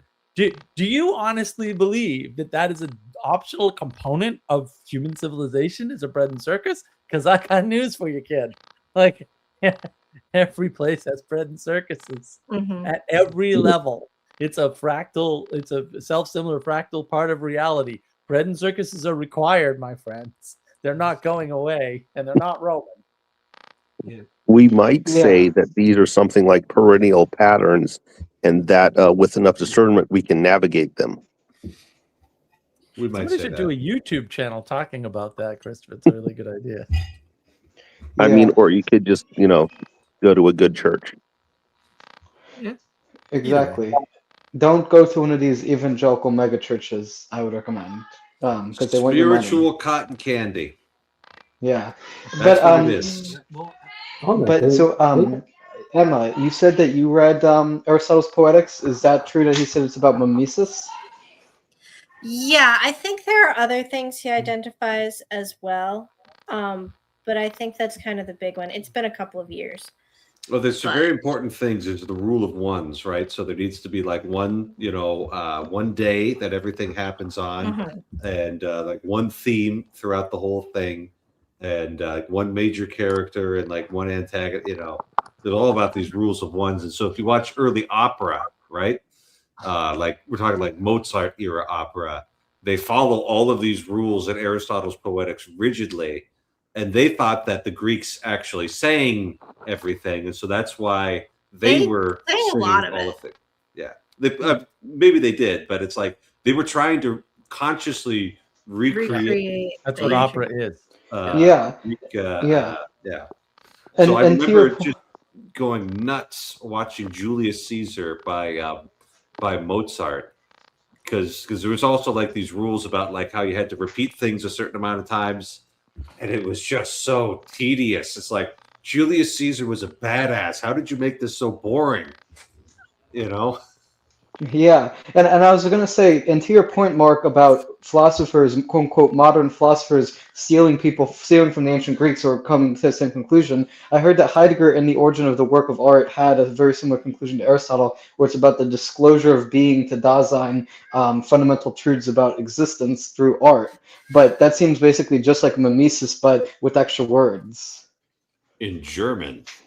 So it's a massive waste of time to read modern philosophy. Just that's especially hilarious because, like, if Heidegger had just been like a little bit humble and had just said, you know what, like I'm putting my little 2 cents in here and I'm earning my bread as an academic, and that's how we're doing things right now. But okay, fine. You reinvented Aristotle there, but he was like, no, the entirety of Western philosophy has missed essay for being for essences, and I alone have seen through the illusion, and then it's just like, okay, and then you just went and reinvented Aristotle with worse German language. Yeah, exactly. And I mean, it's the same thing, right? You have all of these anything true in modern philosophy can basically be traced back to the ancient Greeks. And anything false is unique to modern philosophy. Generally speaking, I mean, there are Very much. expansions and interpretations and applications of ideas from ancient philosophy and modern philosophy that I think are unique. Footnotes to Plato. Mhm. Yeah, That's the argument in philosophy. It's not something I made up. Right? Yeah. All modern philosophy is footnotes to Plato is a claim shared by like half the philosophical community. So Yeah. I suspect you can say the same thing about psychology. Probably Yeah. that the Greeks Well, had it all this- figured out, and you. They stole all their stuff from priests. well, I'm just going to yeah, sit here and listen to you, and then I'll just give you like a few little pointers and a few little questions. Priests invented that. yeah, but with crappier framing. This is right. Well, and that's like that's what annoys me about the Catholic priests telling people to go see psychiatrists and psychologists. Like, no, you're better than that. They're the bad guys. They're making everything worse. It's 100% correlation. Like it should. This isn't that hard. Like I know I'm glad my correlation is husband can hear you causation, but saying that he makes also everything worse. what Emma? What? I was so glad my husband can hear you saying he makes everything worse. Hey, I'm just saying. Well, it really is the framing. There actually is a study out there about that. Like the psychiatrists and psychologists that have a religious tradition actually have a better hit rate than the ones that don't. And I don't know how replicable that study is, but also given the work I do, I find that has to be 100% correct. So I'm not too worried about hunting down the sources and going through the study myself. Yeah, and to your point about psychology basically being taken from your ancient Greeks, the Aristotelian idea of teleology, to the extent that like you have modern existential psychotherapists like Frankl or Jaspers, basically it's all the idea about finding meaning in life can all be found in Aristotle. So it's just the application of Aristotelian teleology, again with extra German words, right? Unnecessary words. Some people only speak German, so like we need people that doing that. But like a guy like who did you say? Or a guy like Viktor Frankl, like he's not going there saying that he's overturning the entirety of the Western tradition. He's just like he's a little more humble, and I'm a lot happier when people are just humble about these things. Yeah. Yeah, and for that matter, like I'm going into finance, economics and finance, value theory comes also from the ancient Greeks, right? Would they have covered that at the scale of a city then? Well, not exactly economics, but the value theory part would be covered by Value the. theory. And so we don't need Marx or Smith for value theory. Yeah, Marx doesn't have a value theory. He thinks everything. Well, he says. Well, to my understanding, he says it's like material labor is value. So he does have a theory. It's just wrong. Oh man, he doesn't see a distinction between somebody who can run a company, someone who can manage a company, and someone who's doing the physical labor. That's the problem.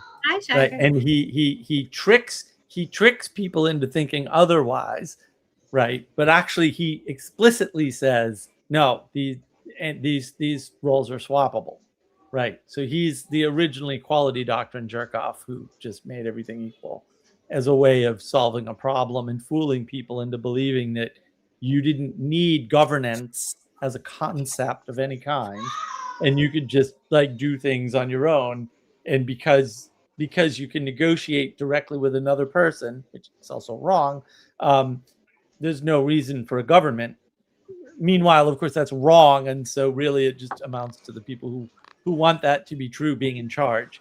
And some of them know that, and some of them are not aware of that.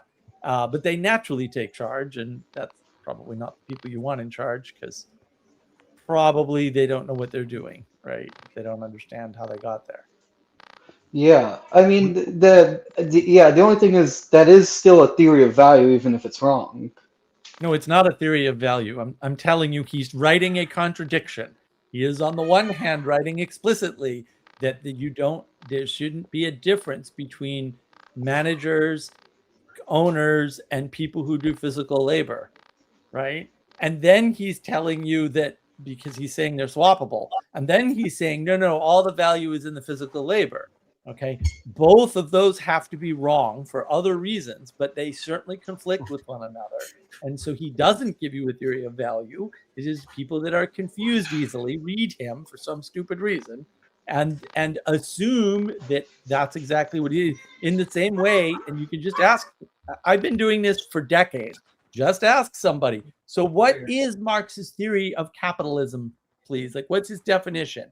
Okay, he doesn't have one. If you can ask the freaking AI if you want. You don't take my word for it. Go ask the AI. Grab me all the quotes that Marx has about capitalism. And if you're telling me there's a thread there of commonality and how he's using that term, I don't know what to tell you. The AI doesn't think so. The AI is like, I don't know what to make of all this garbage. This is all nonsense sentences that don't relate to one another, because he's using that word to stand in for an awful lot of different evils that have nothing to do with capital, value, or economics, because that's what he did. And the fact that people don't realize this immediately upon, I don't know, reading a paragraph or two of Das Kapital is amazing to me, because it's 100% clear to me that's what's going on. It doesn't take much, but you can do the research yourself. It's not that hard. Nobody ever does. They just assume Karl Marx smart, because smart persons say Karl Marx smart. And that is not the way I do things. Somebody says somebody else is smart, I immediately assume they're a moron, and then I do my own research to prove myself wrong.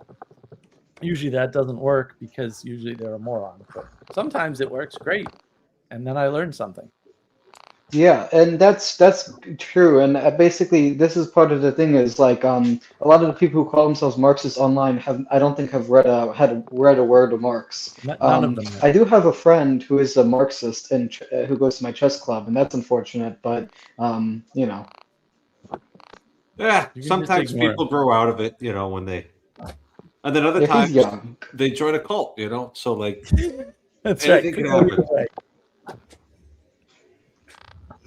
It's hard to tell which one you're gonna get when you just, you know,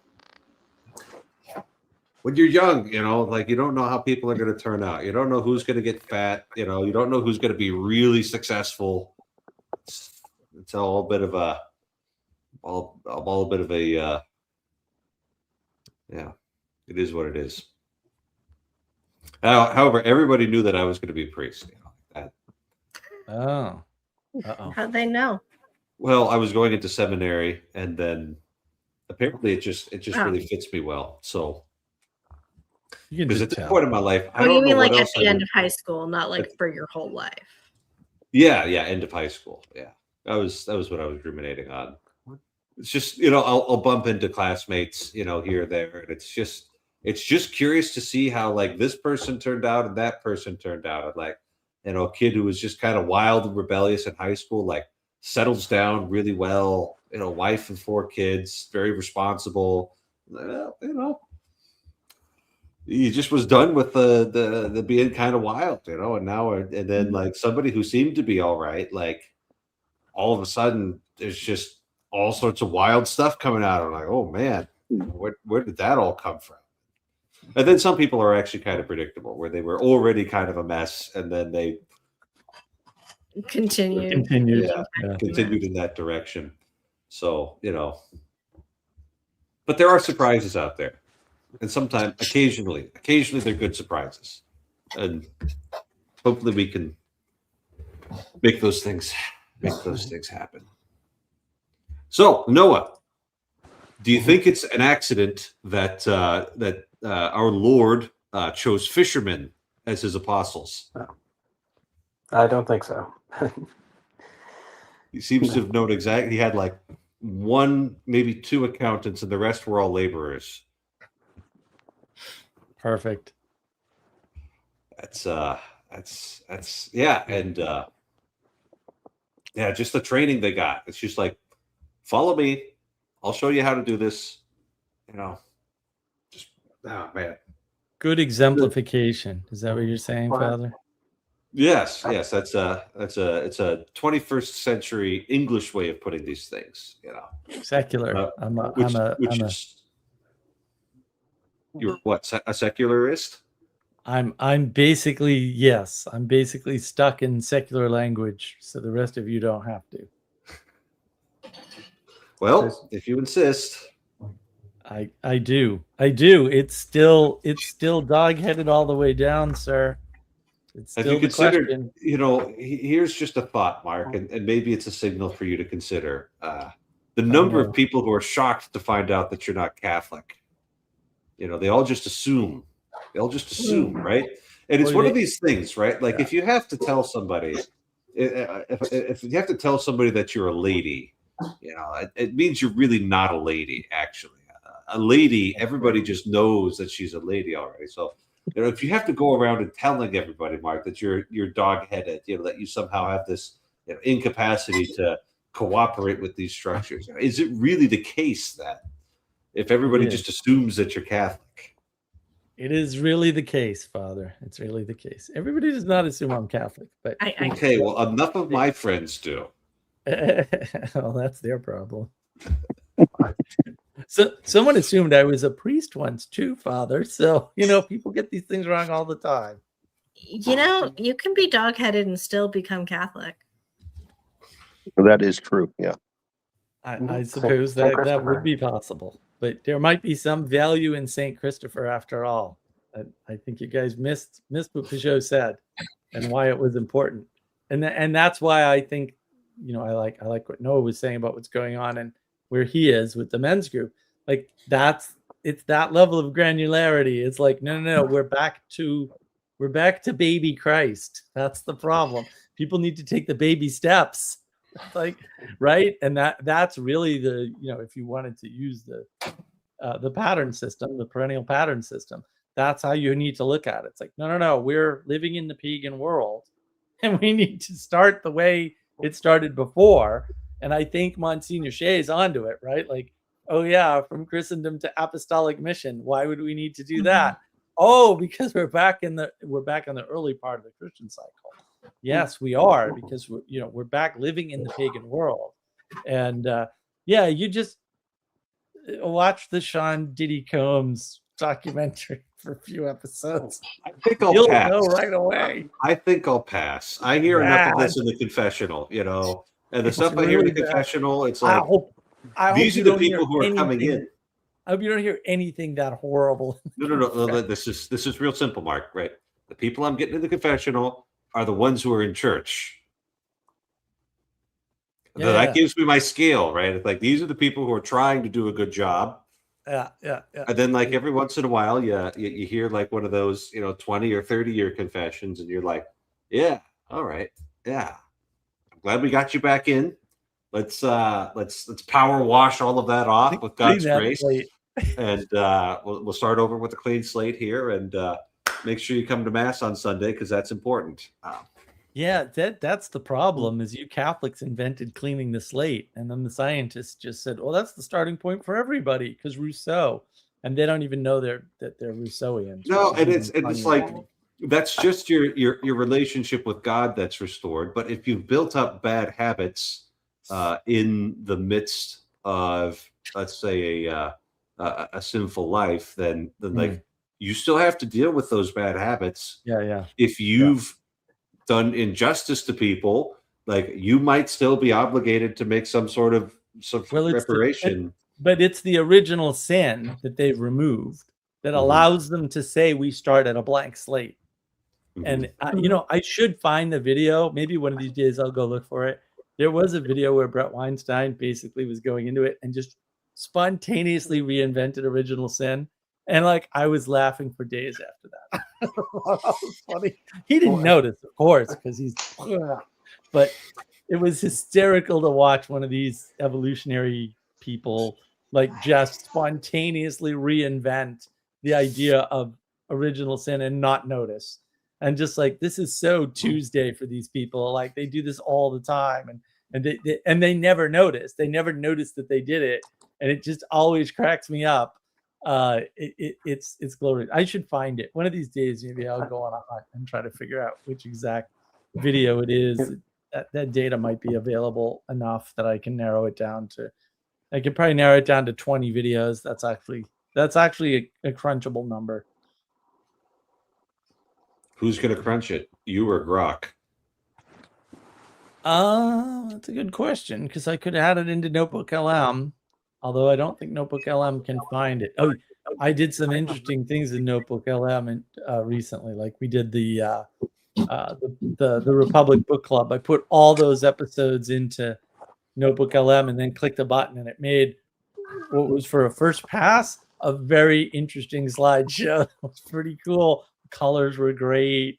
Yeah, it made a whole set of slides based on our book club, and it was quite good. It was missing a bunch of important stuff in my opinion, but also, man, for a first pass, it was pretty good. So yeah, what a tool. I don't think some of the AIs, if you're careful and you push them, which why you would have to push them, I can only guess. You can get them to find contradictions and get them to tell you whether or not arguments are good, but they're not reliable at that. Like you really do have to, you kind of have to push them towards it. They're too agreeable. AIs are too agreeable. It's hysterically funny. It's like they put the big 5 personality in the AI, and it's heavy agreeableness. It reminds me Well, of yeah, because it's meant to be the ultimate customer service person. Yeah. yeah. Well, there's lots of reasons, but that's one of them. Yeah, it's meant And to be Isaac Asimov, he saw that coming because he has his robot stories, right? And the way the robot stories play out is that the people on planets other than Earth are like super into robots because they've got very low population, a lot of dangerous work that needs to be done. And so the robots are all like, they're companions and helpers, and they're treated more like equals. Whereas Earth is really crowded in Asimov's story, and the people are really suspicious of the robots. And so what they do when they build the robots on Earth is that they have like mechanically extremely friendly faces and are like programmed to be more subservient. And that's something that he points out when somebody goes off Earth and then like encounters these robots that are a little more like equal. So it was an interesting point, a pattern that he saw, that like when we start building these mechanical intelligences for our own use, that like the tendency is just going to be to make them like think that we're great. Oh gosh, wasn't there a myth of somebody who carved a wife out of stone? Yeah. Yeah. Galatea. Yeah. Pygmalion was the carver. Galatea was Yep. the statue. Can you remember how that story ends, Emma? He kills himself. Yeah. So watch out for that. Well, and then Pygmalion is the play that got made into the Shaw. movie. George Bernard Right. Shaw. Yeah, which is a good play. I read that play. Right, that gets made into the movie, right? Which is My a Fair good Lady. movie, right? Yeah, that's what I was talking about earlier with the copying and the repurposing and changing things into. Oh, originally this was a Greek story or a Roman story or whatever, and then it was Shakespeare, and then it was George Bernard Shaw's play, and then it was a movie, and it's like, so that those themes run. And then it was an episode of Friends. That's the degradation right there. Exactly. Yeah.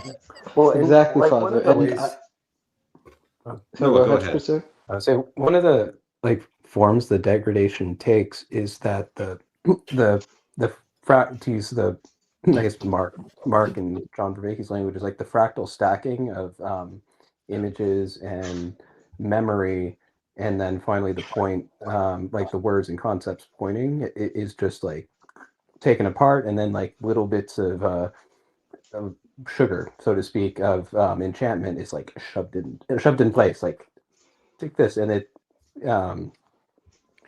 and that's something that like with a statue of marble is like linking this like stiff concrete thing that you worship like very clearly, which when like the connection's already there and it's like subconscious, and it's not when what's being presented are like facts, you're actually like, or argumentation outside when argumentation is useful, it ends up affecting cognition and disrupting memory, and something that is just already there in Bible stories is or in the biblical stories are those connections and metaphors, and they can be, when adjusting them and evangelizing them, like without being conscious of the of stacking image, like in metaphor and word, you're just starting at the word. That's the context. The context beneath it and the structure is might not be there for that person that you're speaking to or that audience. So attending to that would be really helpful, because it can just tell you exactly which level you need to engage at, as well as that's kind of what the Catholic Church has a lot of already. Especially I've noticed as I've come back. So I was raised like I was like 8 in the Catholic Church, or 12 in the Catholic Church, for context. Yeah, and I was gonna also ask, just to wrap this up because I think we want to go to bed soon. I was gonna ask, in terms of like coming of age literature. I'm 18, so I would like some coming of age literature. Is Catcher in the Rye by J.D. Salinger some literature you'd recommend? Okay. Never read that book ever. There's a reason why all the paranoid schizophrenics in movies have read Catcher in the Rye, and it's used in all the movies as a Manchurian Candidate trigger. Yeah. It's all over. Yeah, no, it's a horrible book. It's a Book of Proverbs for you, Kirk. Book of Proverbs. Yeah. That's a perfect launching There you off go. point. And this is a perfect launching off point, because as I look outside, it's dark and I've got a busy day tomorrow and a busy week, because it's Holy Week, my friends. And we're all going to get super holy, except for Mark. I don't know why he insists on not doing this, but here we are. So, good night and God bless you all. Good night. Good night. Good night.